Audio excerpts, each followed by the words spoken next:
ดาเนาะ ยัง หากคือยังเป็นปวกน้อยๆนะปวกชั้นเนาะ ยัง อืมแต่ว่ามันก็สิเริ่มใหญ่ไปอยู่โพนตัวอื่นเนาะ โดย เพอมีโพนขึ้นใหม่อยู่แถวๆนี้นะพี่น้อง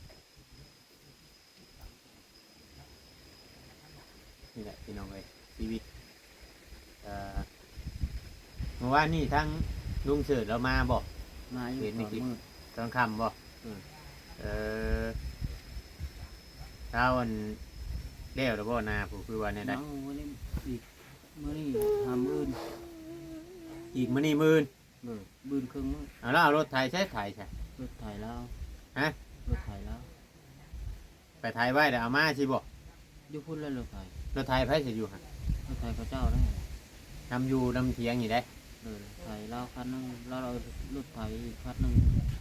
อ๋อ รถไถน้อง อ๋อรถไทยนอก โดย อืม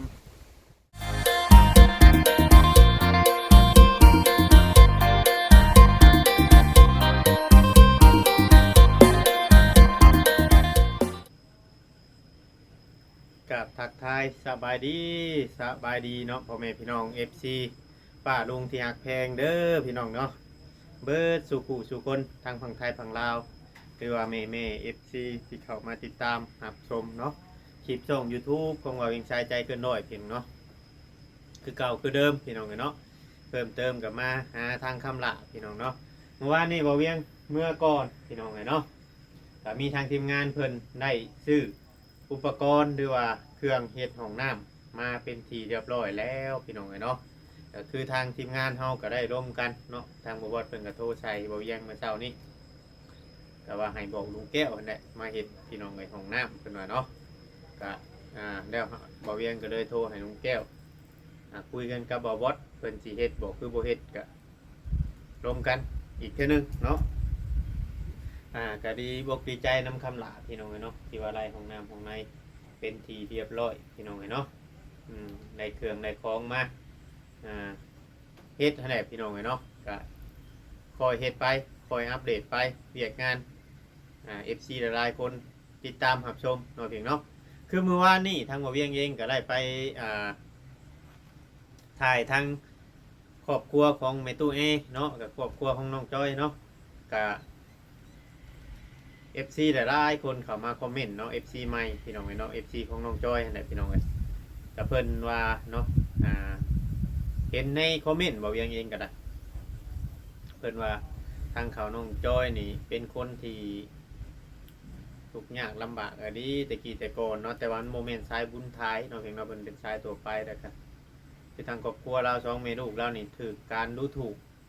ถูกคนเหยียดยามเนาะเพียงเนาะร้ายเพิ่นว่าเนาะแต่ก็เฮาบ่ฮู้เรื่องราวปานใดดอกพี่น้องเอ้ยเฮาก็เพิ่งเข้าไปถ่ายแต่ว่าก็สิพยายามอัปเดตไปให้พ่อแม่พี่น้องเบิ่งเดี๋ยวสิชวนทีมงานไปถ่ายด้วยว่าไปผลักดันเพิ่นเนาะบางเทื่อมีผู้รักผู้ใหญ่ใจบุญเพิ่นช่วยแล้วก็สิช่วยบรรเทาจิตใจเราลองเบิ่งเนาะพี่เนาะบางเทื่อบางทีเราอาจจะเป็นคนหูผู้ดีหรือว่าการตอบสนองเรานี่ถือว่ายังไหวอยู่ตอนนี้นะแบบว่าเฮาเว้าเฮาจานำนี่ยังฮู้เรื่องอยู่พี่น้องเนาะแต่ว่าคือเว้าเนี่ยคนติดยาเนาะบางเทื่อบางทีนี่เฮาผู้จับดีนี่ยังบ่ทันเขาพี่น้องเนาะนี่เว้าเวียงเว้าความจริงหากแต่ว่าทุกสิ่งทุกอย่างมันก็ให้ไปได้เป็นเครื่องพิสูจน์เนาะคอยเป็นคอยไปพี่น้องเนาะมื้อนี้ก็มาหาทางคำลาเด้อพี่น้องเด้อมาเบิ่งตอนนี้เว้าเวียงขึ้นมาเปิดกล้องอยู่เพื่อนเพิ่นเฮาน่ะอาศัยมานั่งอยู่เพื่อนเขาเจ้าพี่น้องแต่ละมื้อเนาะมานั่งอยู่นี้เพื่อมันห่มแล้วก็เพื่อมีสัญญาณเด้อพี่น้องอยู่นี่แต่ว่าอยู่ดินคำลาพุ่นมันก็บ่มีสัญญาณมันก็บ่นั่น FC หลายๆคนหลายๆท่านพี่น้องเนาะเพิ่นก็คอมเมนต์กันเข้ามาต่างๆนานาว่านั่นพี่น้องเอ้ย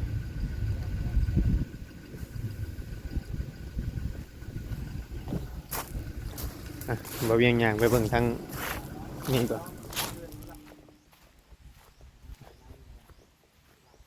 แต่ว่าเมื่อวานนี่รถแก่แห่แก่ชายมานี่ก็อยากยุบไปได้เติบได้ขี้ดินมันโดม FC หลายคนหลายท่านเพิ่นก็ว่าสงสารคอมเมนต์ว่าสงสารเจ้าของ เจ้าของอันนี้พี่ว่าอิหยังอันนี้ใกล้สิถึงแม่ปวกแล้วจังโอ้เป็นสั้นแล้วเฮ็ดให้กว่าสั้นทั้งโตเนาะ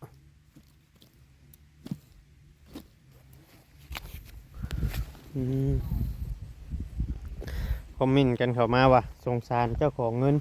ผู้ซื้อผ่ากระแตะเด้เพิ่นว่าเนาะคือซื้อมาทิมแบบนี้เพิ่นว่าเนาะโมเมนต์ว่าทิมพี่น้องไงเนาะเดี๋ยวเฮายังสิหาแนวเฮ็ดอยู่พี่น้องเฮาซื้อมาแล้วก็มันบ่ได้ว่าอันนั้นหรอกนี่แหละซื้อมาปาไว้แล้วก็หาแนวเฮ็ดอันนี้เพิ่นขุดเพิ่นปลูกอีหยังว่าคำว่าพื้นบาสิขังนี้พี่น้องไงเนาะคำว่าพื้นบาสิขังนี่ก็คือมันก็ฮ้อนนะพี่น้องมันสิฮ้อนมันสิอันนั้นเดี๋ยวเด้อบ่ได้ขังเด้อพี่น้องเด้ออันนี้แหละพี่น้องเอ้ยคำลาเพิ่นยางไปบอกกินนี่เพิ่นว่าเท่าแม็กทุบเตาอันนี้มันน่ะซื้อพี่น้องไงเนาะตัวอันนี้มันสิเขาซื้อมาใส่ไม้ก็ได้ดอกอันนี้มันเขาซื้อมาใส่ไม้อันหนึ่งก็ประมาณ20,000 กีบนี่แหละพี่น้องเอ้ยนี่มันบ่แพงดอก เพราะว่าเตามันแสน20เลยทั้งเตารุ่นนี้รุ่นใหญ่แต่ว่าตัวนี้20,000กับเขาซื้อมาเปลี่ยนใหม่นี่มันนะสิอันนี้ตอนเขาถ่ายคลิปอยู่โรงงานเตานั่นน่ะเปิดขายอันมีแต่อัน10,000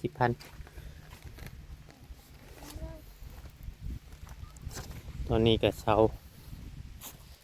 นอนถ่าแล้วพี่น้องเนาะรอจังหวะหรือว่ารอเวลากับแม่ๆ FC พี่น้องเนาะรอจังหวะหรือว่ารอเวลากับแม่ๆ FC อันนี้เพิ่นกระจูดแล้วบัดมันก็ดีไปอีกแบบอย่างหนึ่งเพราะว่ามันจะไล่อันนั้นพี่น้องเนาะหมุดแดงหลายคำห้องโบจูดนี่มันโบนี้หมุดแดงมันโบนี้ไปใช้คำห้องโบจูดดินบล็อกเพิ่นก็มาครบไม่เพิ่นก็พาเบิดแล้วในส่วนนี้ในส่วนของนุ่งของน้ำนี่แหละพี่น้องเลยคือ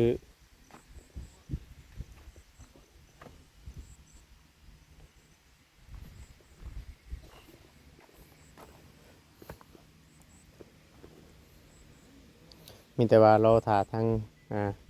สร้างมาเห็ดช่วยกันเอาลงต้องเอาลงหลายคนพี่น้องเลย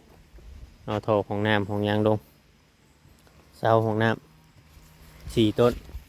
พี่น้องยังถ่ายเด้บอสจิเมื่อได้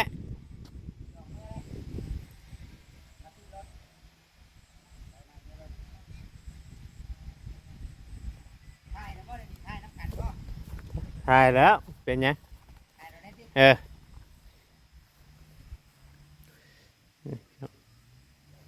ก็รอแต่สร้างพี่น้องรอสร้างเป็นสิเป็นอันนั้นพี่น้องเนาะเป็นมื้ออื่นมื้อนี้เพิ่นยังบ่ว่างเด้อพี่น้อง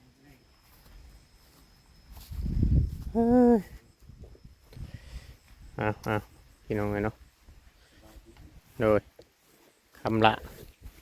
ขาล้ำเข้าขาล้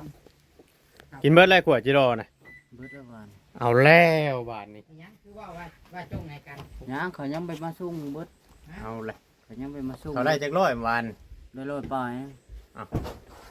มันร้อยราคากล้องกัน เอาเร็วให้ทุบ ในร้อยปลาย ให้ทุบเตา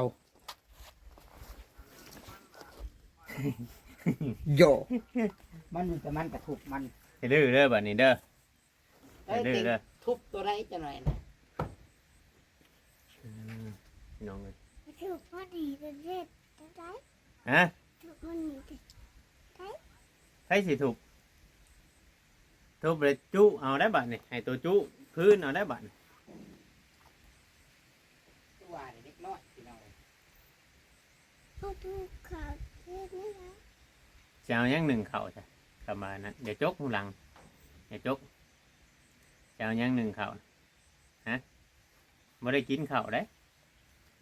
บ่ได้กินข้าวได้ตัวน่ะ มีแต่พยายามคอยบอกคอยสอนตัวใดดื้อตัวใดบ่แม่นแต่บอกแล้วบ่ให้เอาใจ แม่น ตัวน้อยใหญ่ไปได้ ๆมันสิยาก มัน เนาะ สีดัดยากเลยคันใหม่แก่ไปอย่าเฮ็ดเด้อบัดนี้เด้อมันบ่แม่นแนวได้ยินน่ะบ่ ไม่ตัวนี้พ่อบ่บัดนี้ไม่ห้องน้ำ โอ้ย บ่ได้ รถบ่พอ อืมเห็นไหมนี่แม่นบ่ได้ซื้อเนาะจ่ายเงินเขาได้บ่ ใช่ละ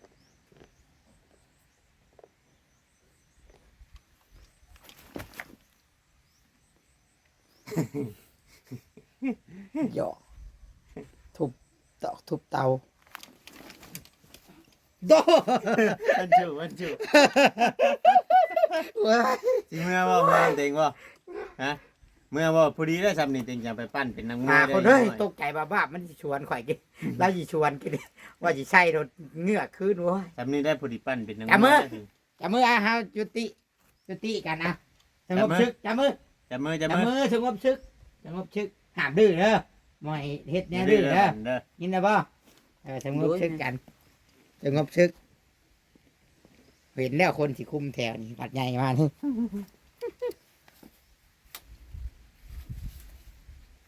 นี่แต่ว่าเราทางสร้างมาบ่จังสิได้เอาโทรลง โดย มื้ออื่นเพิ่นสิมาติมื้ออื่นเพิ่นมาเอามายังสภากระแตตุน โอ้ปลูกกินข้าววัน เอากินข้าวอยู่นี่เลย กินข้าวอยู่พี่แต่จูมไปว่าไอ้ลีกรถ อื ลีกบนรถ ม ทำเหี้ย ทำให้อยู่ใช่ แต่เจ๊ได้คือเห็นอยู่พี่ เพราะว่าเห็น FC คอมเมนต์กันว่าสงสารคนที่ซื้อ คือบ่เฮ็ดหยังผากระแต ปลากระ ที่ เตะว่าเอามาแล้วมาป้าไว้แบบสั้นน่ะซื้อเพิ่นน่ะอันนี้มัน พอมาเนี่ยเรายังเชื่อข่าวผู้อื่น เอาไปใส่ ข่าวปลา ปลากระแตนี่มันเป็นส่วนข เข้า อง พาตัวได้น่ะ ปลาพาตุตูบมันนอนนั่น เอ เรา อ จะเปลี่ยนได้ สิเปลี่ยนเอาข้างตู้บัน โดย หมอไปทางข้าง หมอครั้งเรา อ่าสิเปลี่ยนเป็นพระอันกระจาดเนาะ โดยกระบอเซนว่า อื เปลี่ยน ม เขา เพราะว่า FC คอมเมนต์กันเข้ามาหลายว่าเฮาซื้อมาแหละเฮาบ่ใช้แหละเพิ่นยันเพิ่นสิเสียใจผู้รักผู้ใหญ่เพิ่นน่ะนะแต่อันนี้ก็คือเว้าหั่นแหละพี่น้องเอ้ยเนาะมีแต่ว่าค่อยเป็นค่อยไปแหละเฮาไล่มาแล้วก็ทุกจริงทุกอย่างบ่แม่นหรอกว่าเฮาสิทิ่มดีว่าอันนั้นมันก็เป็นประโยชน์เบิดหั่นแหละพี่น้องเอ้ยเนาะเป็นประโยชน์เบิดทุกอย่างบ่แม่นว่าเฮาสิปะทิ่มเลยบนบ่ได้มีอันอีหยังเพิ่มเติมบ่ทางเขาบ่แซ่ ยัง ยังบ่ โดย อืมคือว่ามีสัมทีวาเนาะมีสัมทีวายังมันมียังเพิ่มเติมขึ้นมาค่อยเป็นค่อยไปพี่น้องเอ้ยทีละอย่างเนาะของน้ำของในเดียวก่อนค่อยว่ากันดีแล้วละ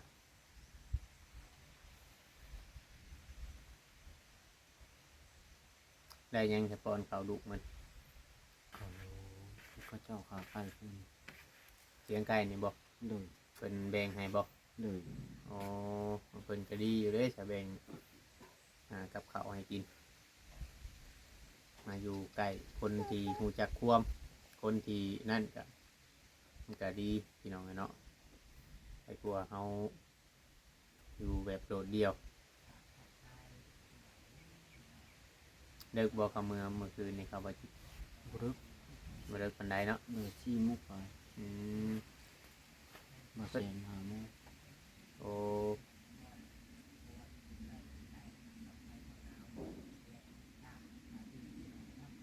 เบียกโดนี่เนี่ยพวกช้างที่พาไม้พาหยังนี่ได้เอาไปได้ของเขาเจ้าเนาะ โดย มันจะจูบคุมไฟคุมโตสิพี่น้อง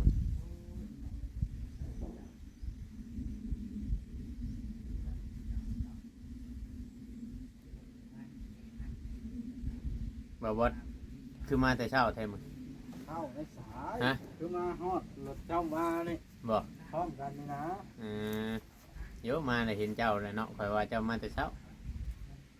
พ่ออยู่ลุงแก้วเนาะ ก็เยอะ อืม เราไปเฮ็ดเรียกกับลูกเขยแล้ว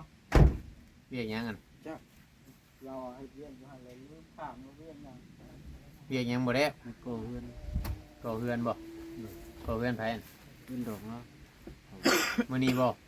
เพื่อนตัวพูนไหนมันตัวนี้นะตัวอยู่นั่นต่างหาก อยู่ไส เขาก็ได้ยินเขาว่ามือเขาพานั่นแหละ โอ้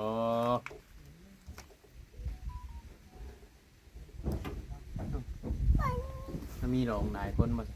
โดย โรงอยู่ไสโรงบ้านนั่นเพิ่นบ่เมืองชนเพิ่นบ่คือว่าโรงตัวบางเบากันบ่แม่นบ้านนี้บ่เบากัน เลย ลูกชายกกเล่านะลูกชายแต่ลุงแก้วนะ จักเล่ามีสั่ง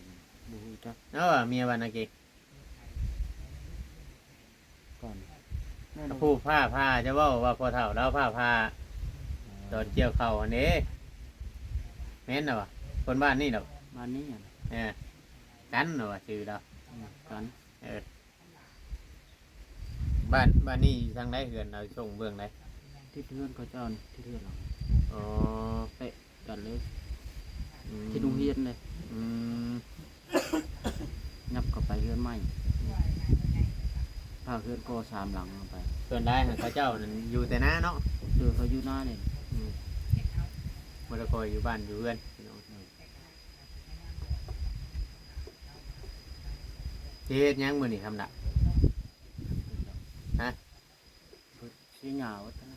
เจิญโพ้นเนาะ เออ เจิญโพ้นนั่นแหละให้มันแล้วพี่น้องเอ้ยของน้ำกับกูดแล้วทางอันป่าย่างนี่ก็แล้วยังเหลือแต่เจิญโพ้นลงไปนิดนึงที่ว่าโพ้นห้างแล้วบ่ได้ห้างเนาะคำดาเนาะหากคือยังเป็นพวกน้อยๆนะพวกสั้นเนาะ ยัง แต่ว่ามันก็สิเริ่มใหญ่ไปอยู่โพ้นตัวอื่นเนาะ โดย พอมีโพ้นขึ้นใหม่อยู่แถวๆนี้นะพี่น้องนี่แหละพี่น้องเลยชีวิตเมื่อวานนี่ทั้งลุงเสิร์ชเรามาบอก มาอยู่ เห็นใน ตอน คลิป มืด ตอนคำบอกเช้าวันเดี่ยวหรือบ่นาผู้คือว่าเนี่ยได้ น้องวันนี้อีกมื้อนี้หามอื่น อีกมื้อนี้มื้อ เลยบืนครึ่งมื้อ เอาแล้วเอารถไถใช้ไถใช่ รถไถแล้ว ฮะ รถไถแล้ว ไปไถไว้เดี๋ยวเอามาสิบอก อยู่พุ่นเลยรถไถ รถไถไผสิอยู่หั่น รถไถเขาเจ้าได้ นำอยู่นำเถียงอยู่ได้ เลยไถแล้วคันนึงแล้วเรารถไถอีกคันนึง อ๋อ รถไถน้อง อ๋อรถไถนอก เลย เราบ่ได้อยู่เนาะไปเสิร์ชกันเนาะพอเดียวเข้าไปคือบ่เห็นมีแต่ผู้มีลูกน้อย เลย อืม เขาไปแต่เช้า ไปแต่เช้า เลย กินข้าวข้าให้หน้านะเนาะ ที่เขาเขาคันนา ผ้าวอันเนี่ยใครกับผ้าวจังมันมันเลดอีกช่องชะมือนี่มันอยากบกด้วยได้น้ำหมดทันพี่น้องอันกูอันบางเจ้าของที่เฮาชื่อดินนำนี่เดียวได้บ่ ยังหาให้ เราลำอยู่ใช่ นี่คือ เออบ่มีน้ำบ่ โดย ยา เลยจุถามคนตุ๊ก เอาเลยมึงกันยังหาให้กันบ่แล้วใช่บ่มีน้องเนาะ โดย นี่แหละพี่น้องเลยเนาะเอามีแต่ว่าเป็นกำลังใจให้คำละสู่ต่อไปพี่น้องเลยเนาะเฮ็ดหยังเฮ็ดเวียกหยังก็นั่นแล้วก็ไปงามบอกลูกน้ำบ่ให้อันนั้นเฮาตามใจได้บ่ได้เด็กน้อยนี่เฮาต้องให้เขานำพี่น้องเนาะไม่หยังเว้าหยังเดี๋ยวนี้ฮะ จะทำปูไปล่างรถไถได้ ล้างรถไผอีกบัดนี้ตัวจะไปล้างรถไผฮะล้างรถตู้ชิดนี่ตัวชิล้างเป็นชะบ่ตัวจะเอาน้ำใช้ล้างน่ะน้ำก๊อกตัวหยุ่มไล่บ่หยุ่มให้ลุงอาบไปเด้อมื้อนี้เด้อลุงห่อนจังหน่อยนี่เด้อหยุ่มเต็มบ่คูน่ะลุงจะอาบน้ำเอาเต็มเด้บ่เต็มลุงอาบบ่ทั่วเด้มาเฮ็ดห้องน้ำแล้วนี่ตัวหยุ่มมาใส่ห้องน้ำเด้อเฮ็ดห้องน้ำแล้วนี่เด้อมาใส่ห้องลุงอาบน้ำในห้องน้ำได้ลุง โดย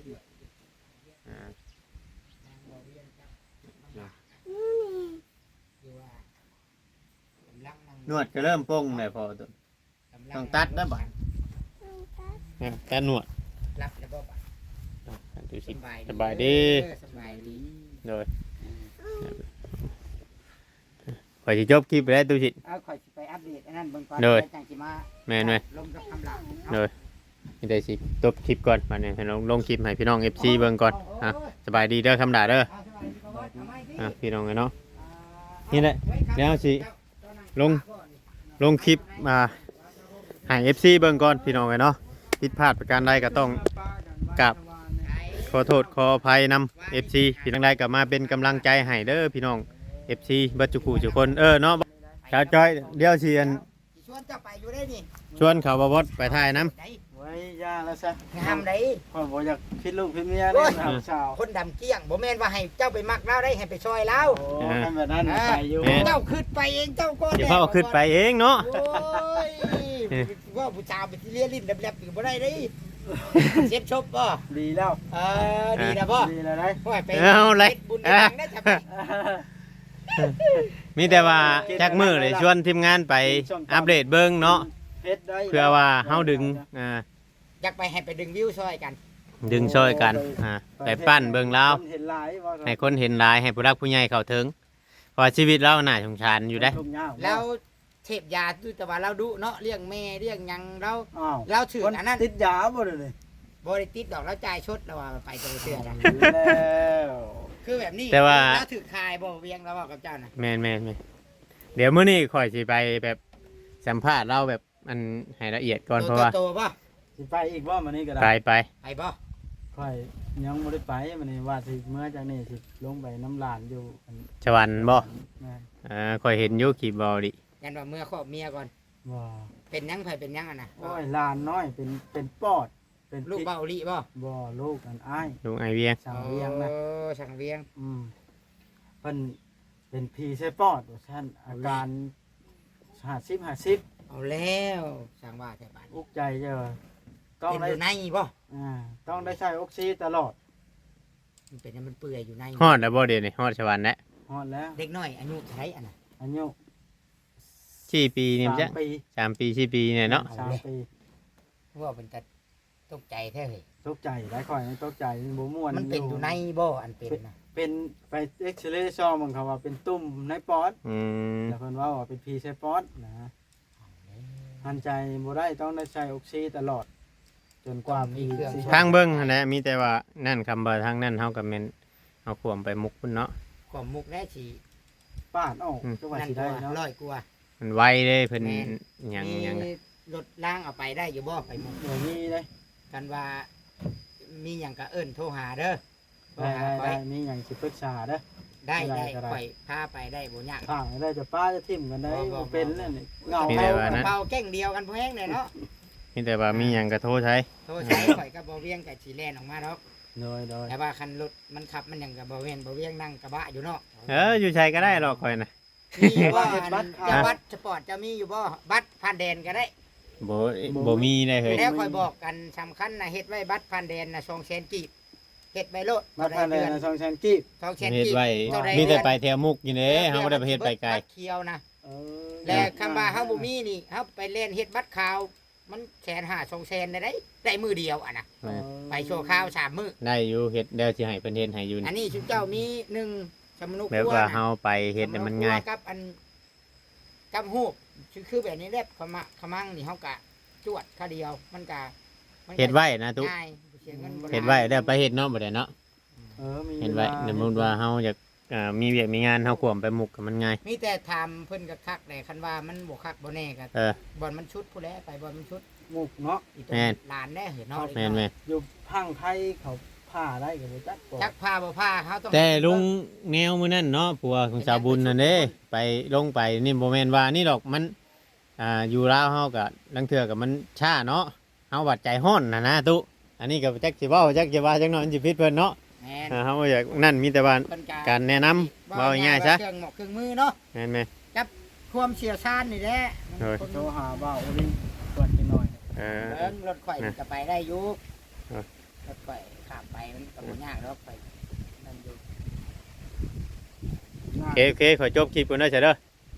โอเคสบายดี อ่ะเบิ่งข่อยไป